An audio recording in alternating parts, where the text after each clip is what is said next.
নমস্কার শ্রোতা বন্ধুরা, আকাশবাণী মুর্শিদাবাদের পক্ষ থেকে সবাইকে শুভেচ্ছা, স্বাগত। এপ্রিল মাসে প্রতি বছরই শুরু হয়ে যায় 1 থেকে 7 তারিখ অন্ধত্ব প্রতিরোধ সপ্তাহ। এবারেও শুরু হয়েছে। তো আমাদের আকাশবাণী মুর্শিদাবাদের অনুষ্ঠানে আমরা এই সপ্তাহে, এই যে অন্ধত্ব প্রতিরোধ সপ্তাহ, এই সপ্তাহে আমরা পেয়েছি আমাদের আলোচনার জন্য চক্ষু বিশেষজ্ঞ ডক্টর অনিল কুমার ঘাটাকে। নমস্কার ডাক্তারবাবু। নমস্কার। যে প্রতি বছর এই দিনগুলো পালন হয়, তো প্রথমেই যেটা জানতে চাইবো যে কেন পালিত হয় এই দিনগুলো এবং এই অন্ধত্বের যে মূল কারণগুলো, সেই কারণগুলো কি কি? অন্ধত্ব মানে হচ্ছে চোখে দেখতে না পাওয়া যায়, অর্থাৎ চোখের দৃষ্টিশক্তি একেবারেই হারিয়ে ফেলাটাই হচ্ছে অন্ধত্ব। হুম তো আমাদের যে পঞ্চ ইন্দ্রিয় রয়েছে তার মধ্যে চক্ষু সব থেকে গুরুত্বপূর্ণ একটা ইন্দ্রিয়। তার কারণ যে আমরা বা যে কোনো মানুষ হুম চোখের দৃষ্টিশক্তি যদি হারিয়ে ফেলে তার এই যে পার্থিব যে রূপ রস সমস্ত কিছু থেকে সে বঞ্চিত হয়ে যায়, আশেপাশের কাউকে দেখতে পায় না, তার জীবন ধারণটাই প্রায় অসম্ভব হয়ে দাঁড়িয়ে যায়, হুম তাকে জীবন মৃত অবস্থায় কাটাতে হয়। হুম তাই জন্য অন্ধত্ব যাতে না হয়, আমরা আবার দেখেছি যে অন্ধত্বের যে মূল কারণগুলো সেগুলো বেশিরভাগ ক্ষেত্রেই আমরা প্রতিরোধ করতে পারি, প্রায় 80% ক্ষেত্রে। কাজেই আমরা যদি একটু সচেতন থাকি এবং এই সচেতনতা বৃদ্ধি করার লক্ষ্যেই কিন্তু আমাদের এই সপ্তাহ পালন। শুধু আমাদের এই এপ্রিল মাসের 1 এপ্রিল থেকে 7 এপ্রিল যেমন আমাদের অন্ধত্ব প্রতিরোধ সপ্তাহ পালন করা হচ্ছে হুম অন্ধত্ব দূরীকরণের জন্য, এরকম ভাবে আরো কিছু কিছু দিন আমরা পালন করি অন্যভাবে। সেগুলোও কিন্তু তার মূল লক্ষ্য হচ্ছে অন্য কোনো কারণে, যেমন ধরুন গ্লকোমা। গ্লকোমা একটা হুম অন্ধত্বের একটা মূল রোগ। সেই গ্লকোমা দূরীকরণের জন্য বা গ্লকোমার সম্পর্কে সচেতনতা বৃদ্ধির জন্য আমরা এই কিছুদিন আগে যেমন গ্লকোমা সপ্তাহ পালন করলাম। হুম তো হুম সেরকম কর্নিয়া জনিত ব্লাইন্ডনেস, সেটা সম্পর্কে সচেতনতা বৃদ্ধি করার জন্য আমরা প্রতি বছর 25 আগস্ট থেকে 8 সেপ্টেম্বর অব্দি পক্ষকাল, সেটা আবার এক পক্ষকাল ধরে পালন করা হয়। হুম হুম এইরকম বা ওয়ার্ল্ড সাইড ডে অঙ্গ হিসাবে আমাদের হুম দেশেও পালন করা হয় সেকেন্ড থার্সডে, অক্টোবর মাসের দ্বিতীয় বৃহস্পতিবার। তো হুম হুম এইরকম বিভিন্ন ভাবে আমরা মানুষকে সচেতন করার জন্য হুম অন্ধত্বের ব্যাপারে, অর্থাৎ দৃষ্টিশক্তি বজায় রাখার ব্যাপারে মানুষকে সচেতন করার জন্য এইগুলো পালন করা হয়। এবার আমাদের, আপনি যে প্রশ্নটা করেছেন যে আমাদের দেশে অন্ধত্বের মূল কারণগুলো মূল কি, কারণগুলো কি কি? তো হুম সেগুলো আমাদের জানতে হবে। সেগুলো জানলে সেইগুলো পরিপ্রেক্ষিতে কিভাবে আমরা সেগুলো প্রতিরোধ করতে পারি সে ব্যাপারে আমরা আলোচনা করতে পারি। হুম তা আমাদের দেশ কেন, সারা পৃথিবীতে অন্ধত্বের মূল কারণ যে কিছু কিছু আমাদের যে চোখের পাওয়ার হুম পাওয়ার জনিত সমস্যা, যেগুলো ঠিক সময়ে দূরীকরণ না করার জন্য মানুষ, বিশেষ করে বাচ্চা বাচ্চা শিশুদের ক্ষেত্রে হুম অন্ধত্বের একটা মূল কারণ কিন্তু যে ঠিক সময় মতো চোখের চশমার ব্যবহার না করা। হুম কাজেই হুম আমরা সেগুলো যদি দেখি, প্রত্যেকটা বাচ্চার বা শিশুর চোখের পরীক্ষা নিয়মিতভাবে করা হয় হুম চক্ষু বিশেষজ্ঞ দ্বারা, তাতে করে দেখা যাবে যে বেশ কিছু শিশুর অন্ধত্বর কারণ হচ্ছে ঠিক মতো সময় পাওয়ার জনিত সমস্যাটা মোকাবিলা না করা। তাদের ক্ষেত্রে যদি আমরা পরীক্ষা করে ঠিক সময় মতো চশমার ব্যবস্থা করতে পারি তাহলে কিন্তু অন্ধত্ব দূরীকরণ করতে পারি। এটা বেশিরভাগ, যার জন্য কি হচ্ছে আমাদের দেশে এখন স্কুল হেলথ প্রোগ্রাম, স্কুলে গিয়ে হুম হুম হুম বিদ্যা নিকেতনে গিয়ে ডাক্তারবাবু বা যারা চোখ পরীক্ষা করবে সেরকম স্টাফ গিয়ে তারা স্কুলে গিয়ে ওরা সমস্ত ছাত্রছাত্রীদের পরীক্ষা করা, এবং তাতে করে পরীক্ষা করাই যেগুলো আমরা দেখতে পাচ্ছি যে তাদের চশমা লাগবে সেগুলো বিনে পয়সায় চশমা দেওয়া হুম। হচ্ছে। এটা কিন্তু প্রতিরোধের জন্যই একটা অঙ্গ হিসাবে এটা করা হয়ে থাকে, এবং সারা বছর আমাদের এই এক সপ্তাহ আমরা এবং আহ বিভিন্ন ক্যাম্প করা হয় বিভিন্ন হ্যাঁ, জায়গায়। সে তো ক্যাম্প শুধু না, আমরা প্রতি হুম বছরই একদম রুটিনলি স্কুলে গিয়ে আগে থেকে ঠিকঠাক করে জানিয়ে দেওয়া হয় কোন স্কুলে যাব কবে যাব। তো হুম সেইভাবে স্টাফ গিয়ে তাতে করে সেই সমস্ত ছেলেদেরকে রেখে দেওয়া হয়, ছাত্রছাত্রীদের সেখানে হাজির থাকে এবং তাদের পরীক্ষা করা হয়। তো এইভাবে তারা আমরা ওই পাওয়ারজনিত সমস্যাটা সমাধান করতে পারি। হুম কিন্তু এই যে 1 থেকে 7ই এপ্রিল আমাদের আপাতত এই ব্যাপারটা নিয়ে আমার একটু মাথা ঘামাতে হচ্ছে যে হুম হুম এই হুম ক্ষেত্রে কিন্তু আমরা সমস্ত রকমের যে অন্ধত্বর কারণ সেগুলো দূরীকরণের কথাটা মাথায় রেখেই কিন্তু আমরা সচেতন করব মানুষকে। হুম। তাতে কি তো কি এটা, কর্মসূচি নেওয়া হয়? হ্যাঁ, এটা একটা পাওয়ার জনিত সমস্যা। হুম আরেকটা হচ্ছে যেমন ধরুন গ্লকোমা কিছুদিন আগে আমাদের গ্লকোমা সপ্তাহ চলে গেল। সপ্তাহ চলে গেল। হ্যাঁ, চলে গেল। এবং গ্লকোমা বিষয়েও আমাদের একটু সচেতন হতে সচেতন হবে। থাকতে হবে। গ্লকোমা এমন একটা রোগ। এই কারণে গ্লকোমাটা কি আবার একটু যদি আমরা মনে করিয়ে দিই শ্রোতা বন্ধুদের। হ্যাঁ, গ্লকোমা এমন একটা রোগ যে রোগটা সহজে ডায়াগনোসিস করা যায় না, নির্ণয় করা যায় না। গ্লকোমা হচ্ছে চোখের যে স্নায়ু রয়েছে, যে স্নায়ুটার দ্বারা আমরা দেখতে পাই, হুম অপটিক নার্ভ, সেই অপটিক নার্ভের কার্যক্ষমতাটা ক্রমশ কমে যায়। হুম নানা কারণে কমে যায়। চোখের মধ্যে যে প্রেসার, চাপ, সেটা হুম বৃদ্ধি কারণেও কমতে পারে বা অন্য কোনো কারণে কমতে পারে।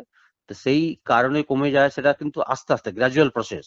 হুম আস্তে আস্তে কমে যাওয়ার জন্য মানুষ বুঝতে পারে না, প্রথমের দিকে বুঝতে পারে না। যখন বুঝতে পারে যে অনেকটাই তার ভিশন কমে গেছে, হুম অর্থাৎ এটাকে একটা সাইলেন্ট কিলার হিসাবে বলা হয়, হুম যে হুম হুম। চোখের দৃষ্টিশক্তি সাইলেন্ট ক্লিয়ার। তা এটা এই কি জন্য সুগার জনিত কারণ না, নাকি? না, এটার সঙ্গে সুগারের সম্পর্ক থাকতেও পারে, নাও পারে, বেশিরভাগ হুম ক্ষেত্রেই থাকে না।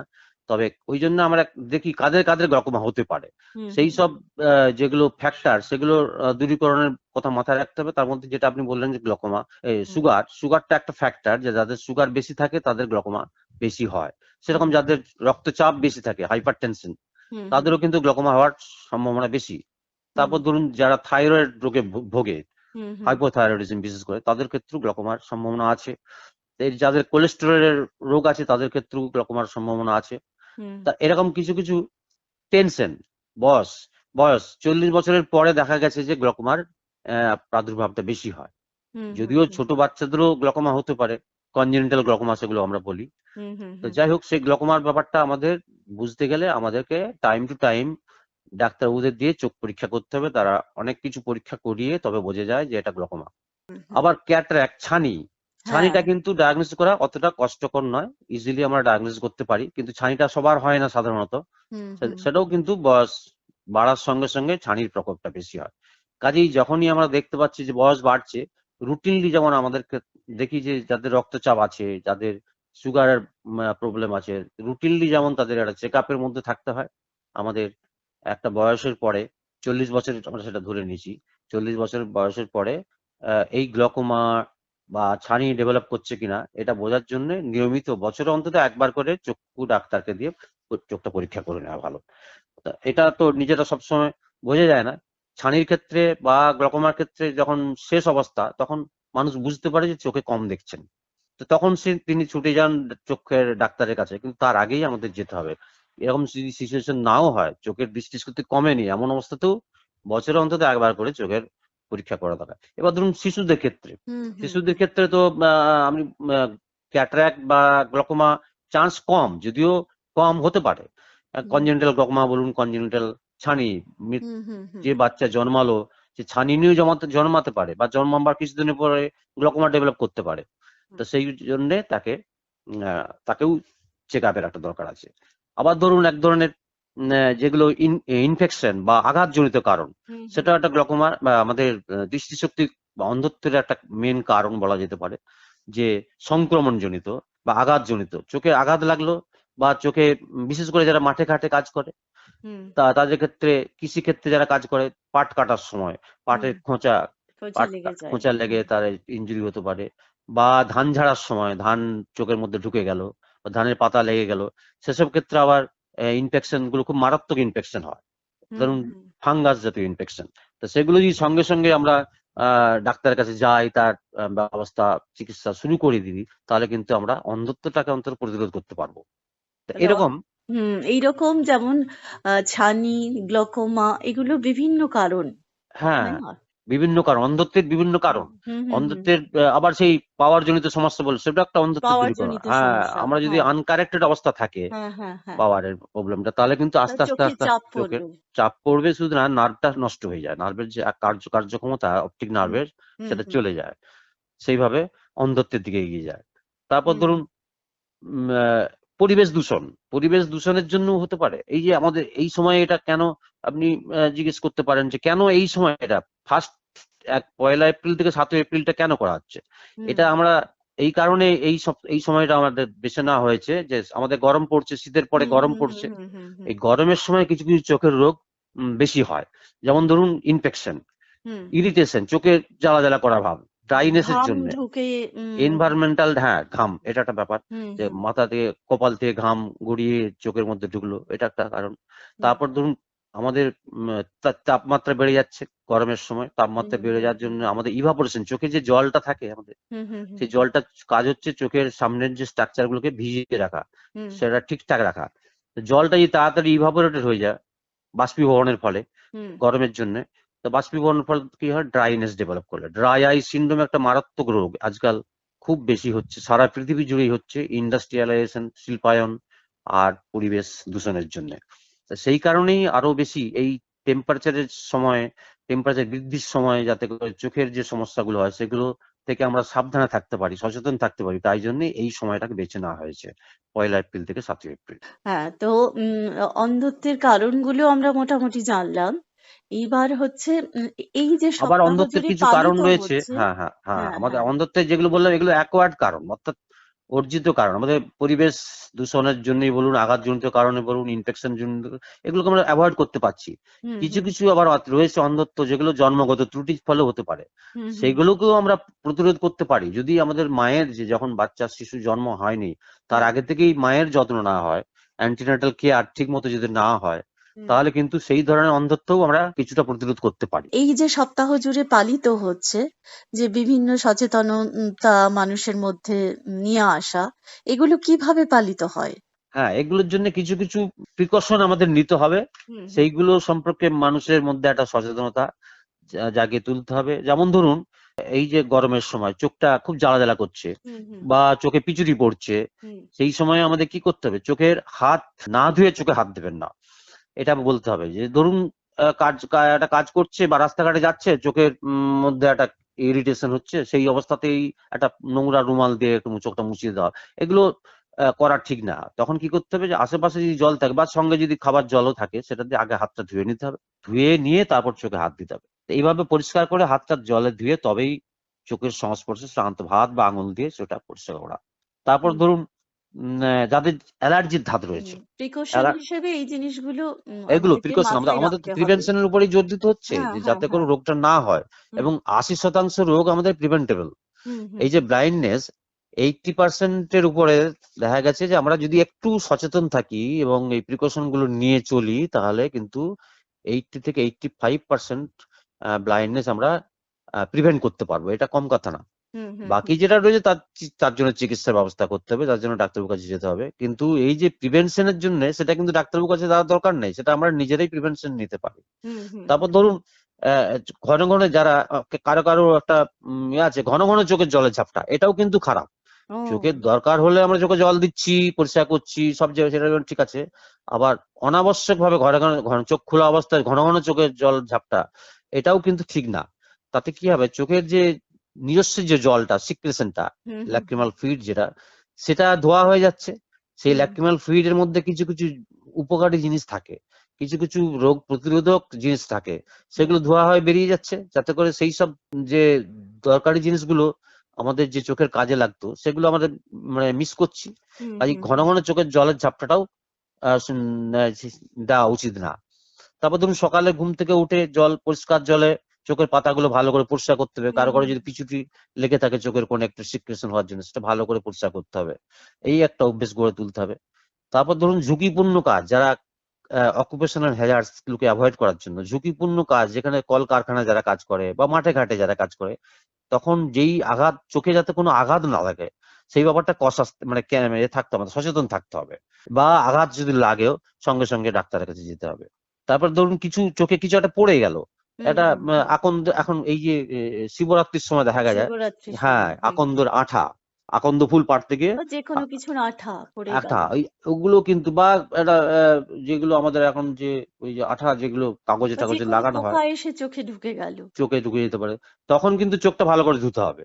হুম বা হুম যারা মাঠে ঘাটে বিষ প্রয়োগ করে গাছে, তো সেগুলো ওই যে বিষাক্ত জিনিসগুলো চোখে এসে পড়ে যেতে পারে, ছিটকে এসে, হুম হুম হুম সেগুলো তখন চোখটা ভালো করে ধুতে হবে। তারপরে কারো ভুলবশত বা কেউ ইচ্ছাকৃত ভাবে দেখে অ্যাসিড ছোড়ে চোখে বা অ্যালকালি ছোড়ে, এইগুলো যাতে না করে সেগুলো হুম। মানুষকে সচেতন করতে হবে, যাতে করে চোখ নষ্ট হয়ে যায়, শুধু তাই না, মুখমণ্ডলেরও বিকৃতি ঘটতে পারে। তো আচ্ছা, অনেক সেগুলো, সময় চোখ লাল হয়ে যায় হ্যাঁ, বা চোখের লাল, এই চোখে গরমের জল সময়, গরমের পড়ে সময় খুব বেশি হয়। অনাবশ্যক। হ্যাঁ, এটা এটা এটা এটা লাল হয়, তার কারণ হতে পারে একটা ইনফেকশন হুম অথবা অ্যালার্জি থেকেও হতে পারে। হুম তো যাদের অ্যালার্জি কিছু কিছু ব্যাপারে, ধুলো বালিতে অ্যালার্জি থাকে, তাদের ওইগুলো অ্যাভয়েড করা যতটা সম্ভব, সেটাও হুম একটা আমাদের প্রিকশন সে ব্যাপারেও রাখতে হবে।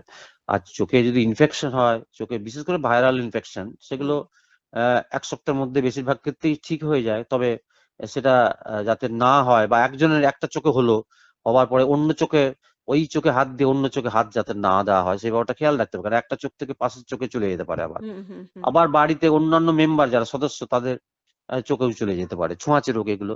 হুম সেগুলো যাতে না হয় সেই ব্যাপারটা কেয়ারফুল থাকতে হবে। তারপর ধরুন কিছু কিছু অবাঞ্ছিত বস্তু যেগুলো চোখের সংস্পর্শে আমাদের না দেওয়াই ভালো, যে কিছু কিছু সুরমা, তারপরে হুম স্যানিটাইজার, ওগুলো চোখে যাতে না পড়ে, এগুলো খেয়াল আইলাইনার রাখা। এগুলো আই মেনটেন লাইনার করবেন। এগুলোকে অ্যাভয়েড করাই ভালো। হুম হুম ওকেশনাল কেউ কেউ বিয়ে বাড়ি বা এসব হুম সাজুগুজু হুম করার জন্য তখন এগুলো ইউজ করে, কিন্তু রুটিনলি অনেক বাচ্চা, আগেকার দিনে এটা অনেক বেশি হতো, এখন মানুষ সচেতনতার জন্য হ্যাঁ, এটা কমে বাচ্চা, গেছে ছোট অনেক। বাচ্চাকে কাজল পরিয়ে কাজল দেওয়া। লতা বাড়িতে বাড়িতে হুম থাকতো তখন, হুম কাজল হুম লতা একদম সেটা রুটিনলি দেওয়া হতো। সেটা এই সচেতনতার জন্য কিন্তু সেইটা আমরা অ্যাভয়েড করতে পারছি এখন। এখন কিন্তু সেটা রুটিনলি দেওয়া হয় না। হুম তবুও কিছু কিছু বাড়িতে কিছু কিছু এতে পরিবারে এটা আছে। বিশেষ করে যাদের কনসাসনেসটা কম, তারা কিন্তু এগুলো এখনো পর্যন্ত দিয়ে যাচ্ছে। তাদের মধ্যে সেটা আনতে হবে সচেতনতা।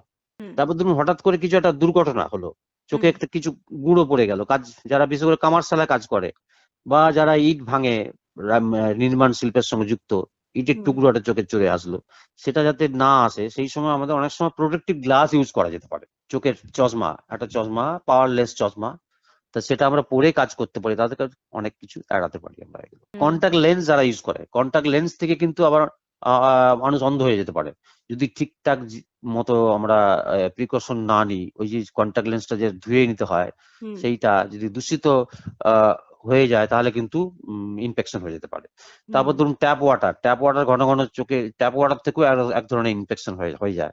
কাজে কন্টাক্ট লেন্স যারা ইউজ করে তাদের কিন্তু কসাস থাকতে হবে, তাদেরকে ঠিকঠাক করে পরিষ্কার করে ওটাকে ব্যবহার করতে হবে।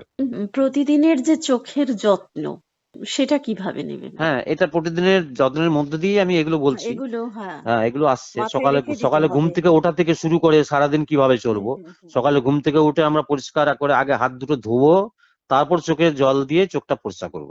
হুম হাত না ধুয়ে চোখে হাত ধোবো না। হুম ঠিক আছে? তারপর বেলা বাড়ার সঙ্গে সঙ্গে চোখে যদি কিছু গুঁড়ো পড়ে, তাহলে কাজের সময় বা কর্মক্ষেত্রে বা বাড়িতে ঝুল ঝাড়ার সময়, তাহলে হুম সেটা সঙ্গে সঙ্গে তখন চোখটা জল দিয়ে ধোবো। তারপরে কি করব আমরা, ধুয়েই যদি দেখি তারপরেও আমাদের চোখটা খচখচ করছে, মনে হবে যে কিছু একটা আছে বোধহয়, পুরোপুরি হুম। ধোয়া যায়নি, তাহলে কিন্তু আমাদের অবিলম্বে ডাক্তারবাবুর কাছে যেতে হবে। আচ্ছা, অনেক সময় ড্রপের ব্যবহার দিন ডাক্তারবাবু, না? চোখের হ্যাঁ। ড্রপটা নিজেরা কখনোই দেওয়া উচিত না। চোখের ড্রপ দিতে গেলে ডাক্তারবাবুকে দেখিয়েই দিতে হবে। এবং চোখের ড্রপ দেওয়ার পরে আরেকটা ব্যাপার এখানে বলে নেওয়া ভালো এই প্রসঙ্গে, যে বাড়িতে অনেক সময় কি হয়, চোখের ড্রপ ইউজ করা ড্রপ থেকে যায়। কোনো একটা হুম পারপাসে হুম তা হুম চোখের ড্রপ কেনা হয়েছিল, সেটা পুরোপুরি ইউজ হয়নি, কিছু কিছু রয়ে গেছে। যখন এরকম একটা চোখে ধুলো বা বালি গেল, তখন বাড়িতে একটা লোকের টেন্ডেন্সি থাকে পরিবারের, যে সেই পুরোনো ড্রপটা দিয়ে দেওয়া তাৎক্ষণিক। হুম সেটা একেবারেই করবেন না। সেটা করা একেবারেই উচিত না, কারণ সেই যে ড্রপটা, সেটা কিসের ড্রপ সেটা তো তা জানেন না, এবং সেটা খোলা হয়েছে কতদিন আগে তারও কোনো নিশ্চয়তা নেই, বা সেটা এক্সপায়ারি ডেটও হয়ে যেতে পারে। আর হুম এক্সপায়ারি ডেট যদি নাও হয়, চোখের ড্রপ বা মলম খোলার হুম পরে 1 মাসে, আমাদের বিশেষ করে আমাদের দেশে, এই গরম দেশে 1 মাসের পরে সেটা কখনোই ইউজ করা উচিত না। আচ্ছা। এই ব্যাপারটাও আমাদেরকে জানতে হবে, মনে রাখতে হবে। তারপর চোখ ধরুন চুল করছে, হাতটা না ধুয়ে চোখটা একটু রগড়ে দিলাম, এই অভ্যাসটা ত্যাগ করতে হবে। হাতটা ভালো করে ধুতে হবে, তারপর আলতো করে একটু চোখটা বুজিয়ে বুলিয়ে নিতে হবে, যদি তাৎক্ষণিক রেমেডি হিসাবে। একদম জোরে জোরে রগড়াবো না, বা হাত না ধুয়ে চোখে হাত ধোবো না, এই ব্যাপারটা মাথায় রাখতে হবে। হুম হুম হুম। আচ্ছা, এমনি সরকারি জায়গায় বিনামূল্যে চোখের পরীক্ষা নিরীক্ষা বা অপারেশন এগুলো হয় এগুলো? হ্যাঁ, অবশ্যই। হুম সরকারি জায়গাতে বিনামূল্যেই হয়, এবং সমস্ত কিছু এই যে যেগুলো আমরা প্রতিরোধের জন্য যেগুলো বললাম, নিজের থেকে আমরা ব্যবস্থা নিতে হবে, সেটা তো ঠিকই আছে, এবং তার হুম জন্য কনসাসনেস বাড়াবার জন্য একটা শিক্ষা দরকার আমাদের বাড়ির লোকের, বা যারা বড়রা ছোটদেরকে শিক্ষা দেবে। আর বড়দেরকে শিক্ষা দেওয়ার জন্য আপনারা এই মাস মিডিয়া মধ্য দিয়ে আমরা সব শিক্ষা দিচ্ছি, সচেতন করছি। আর তারপরে যখন কিছু প্রবলেম ক্রিয়েট হয়ে যাচ্ছে চোখের মধ্যে, তখন কিন্তু আমাদের ডাক্তারবাবুর কাছে ছাড়া কোনো গত্যন্তর নেই, আমাদের যেতে হবে। বা ডাক্তারবাবু যদি নাও পাই, আমাদের কাছাকাছি যারা হেলথ ওয়ার্কার রয়েছে, আশাকর্মী বলুন, যারা অঙ্গনবাদী কর্মী বলুন, যাদেরকে আমরা পাবো কাছাকাছি, তাদের সঙ্গে যোগাযোগ অন্তত করতে পারি। ডাক্তারবাবুকে তো সবসময় নাও পাওয়া যেতে পারে, অনেক গ্রামাঞ্চলের রিমোট এরিয়া। কাছাকাছি যারা হেলথ ওয়ার্কার তাদের, বা কাছাকাছি হেলথ সেন্টার যদি থাকে, তাহলে আমি হেলথ সেন্টারে যাব। হেলথ সেন্টারে বা হেলথ ওয়ার্কারদের কাছেও কিছু কিছু ওষুধ থাকে, তারা কিন্তু ফ্রি অফ কস্টে, বিনে পয়সায় তারা সেগুলো দেবে, এবং তাদের কিভাবে ইউজ করবে সেসব সম্পর্কে তারা বলে দিতে পারবে। এবারে আসি, আমাদের আলোচনার প্রায় শেষের দিকে চলে এসেছি। যে চক্ষু দানও একটা বিরাট বিষয়, যে একজন অন্ধ মানুষ অনেক সময় অন্যের চোখ দিয়ে সে পৃথিবীর আলো দেখতে পায়, সেই বিষয়টা একটুখানি। হ্যাঁ, এটা একটা খুব ভালো প্রশ্ন করেছেন। এই যে অন্ধত্ব নিয়ে আমরা আলোচনা করছিলাম, অন্ধত্বের মধ্যে একটা কারণ হচ্ছে কর্নিয়া। কর্নিয়া জনিত অন্ধত্ব। কর্নিয়া মানে আমাদের চোখের সামনে একটা পর্দা, স্বচ্ছ পর্দা থাকে, তার স্বচ্ছতা হারালে তখন আমরা মানুষ অন্ধ হয়ে যায়।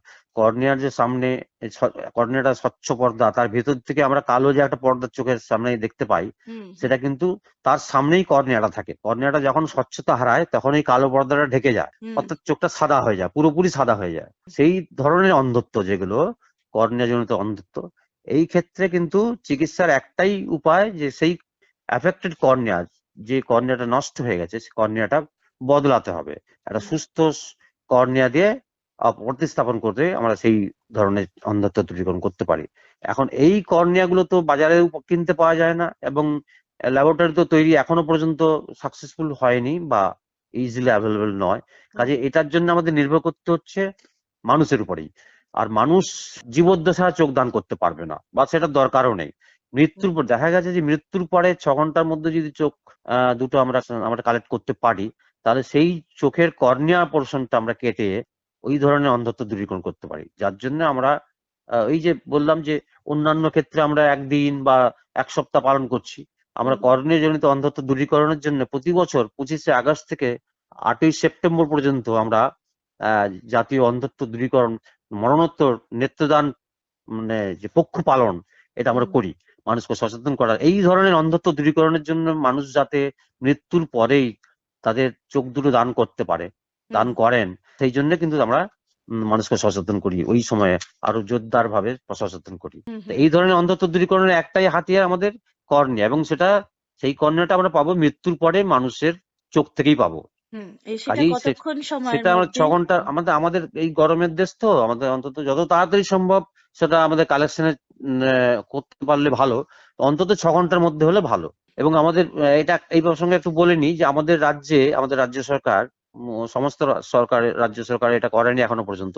আমাদের রাজ্য সরকার এই ব্যাপারে একটা আইনই করেছেন, একটা নিয়ম করেছেন, যে যারা চোখ দান করবেন তাদের ক্ষেত্রে ডেথ সার্টিফিকেটটা 1 ঘন্টার মধ্যেই, মৃত্যুর 1 ঘন্টার মধ্যেই ডাক্তারবাবুরা ইস্যু করতে পারবেন। তাতে করে কি হবে, 1 ঘন্টার মধ্যে আমরা ডেথ সার্টিফিকেট যদি পেয়ে যাই, ডেথ সার্টিফিকেট ছাড়া তো আমরা চোখ কালেকশন করতে পারবো না। সেক্ষেত্রে আমরা তাড়াতাড়ি চোখটা কালেকশন করতে পারবো এক তাহলে আমরা ঘন্টার মধ্যে। জানলাম অন্ধত্ব দূরীকরণের বিভিন্ন কারণ, এবং এই সপ্তাহ জুড়ে যে পালিত হচ্ছে এপ্রিল মাসের 1 তারিখ থেকে 7 তারিখ পর্যন্ত অন্ধত্ব প্রতিরোধ সপ্তাহ, সেই সপ্তাহে আমরা চলুন প্রত্যেকে সচেতন হই, এবং ডাক্তারবাবু যে বিশেষ কারণগুলো বললেন সবাই আমরা প্রত্যেকে মাথায় অন্তত রেখে দেব। একজনের মাথায় থাকলে পরিবারের, সে কিন্তু আর 5 জনকে সচেতন করতে পারবেন। চোখ অমূল্য, চোখ মূল্যবান জিনিস। চোখের বিকল্প হয় না, চোখের মাধ্যমেই আমরা সারা পৃথিবীর আলো দেখতে পাই। কাজেই চোখের যত্ন নেওয়া আমাদের কতখানি জরুরি, কতখানি প্রয়োজন, সেটা নিশ্চয়ই আজকের আলোচনা থেকে বুঝতে পারলেন। বলে না, দাঁত থাকতে দাঁতের মর্ম বোঝে না, তো কাজেই চোখকে আমরা আগলে রাখবো। সবাই ভালো থাকুন। আজকের আলোচনা ছিল চোখের অন্ধত্ব দূরীকরণ সপ্তাহ নিয়ে। এই আলোচনায় অংশগ্রহণ করলেন চক্ষু বিশেষজ্ঞ ডক্টর অনিল কুমার ঘাটা। সঙ্গে ছিলাম আমি, সুমনা মণ্ডল। অনুষ্ঠানটি সম্পাদনা করলেন উজ্জ্বল বন্ধু, প্রযোজনা রীতা দে।